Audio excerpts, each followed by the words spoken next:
Hey there, Max Rich, Totally Electric Guitars here, and we are talking about Mo Better Blues.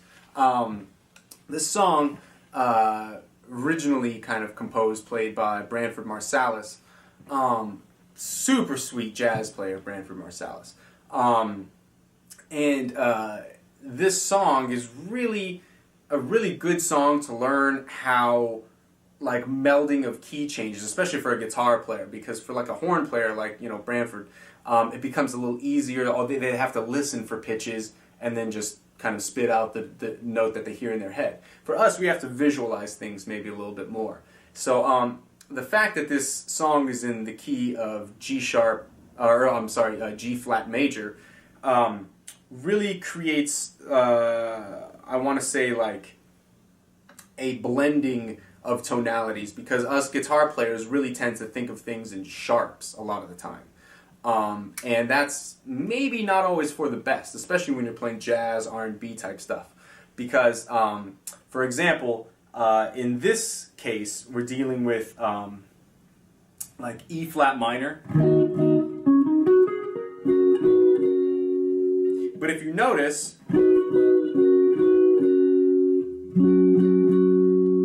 G flat major and E flat minor all work in the same key. However, B major is also in there. And why would B major be part of G flat?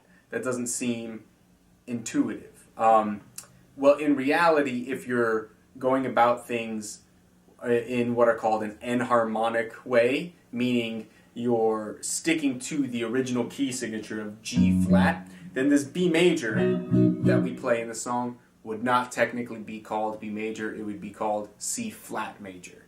Now that might have just blown some of your minds, because there is no C flat. C flat is B. Why would it be called that?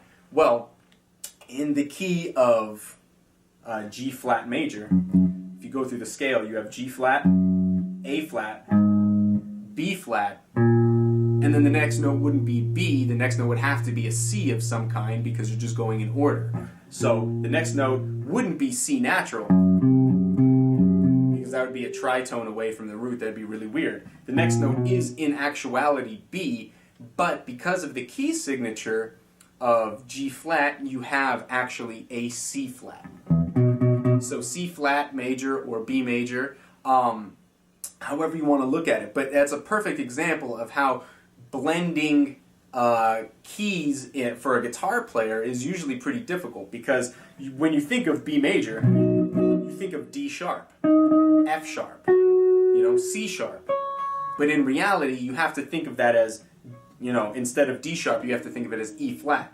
Instead of F sharp, G flat. Instead of C sharp, D flat. So it kind of forces you to switch around your thinking strategy, I believe. And that, coupled with the various chord changes in this song and the melody, make it a really cool song, very, very easy on the ears. It's an awesome song to jam over, because once you understand this key signature, then playing over it actually becomes a lot of fun, because there are enough chord changes to keep things interesting, but not wild key changes and not, outlandish, crazy, altered chords. So it is sort of like a good way for maybe intermediate players to kind of bring their harmonic understanding and their key signature understanding up to a next level, while at the same time learning how to improvise over what I think is like a really sweet chord change.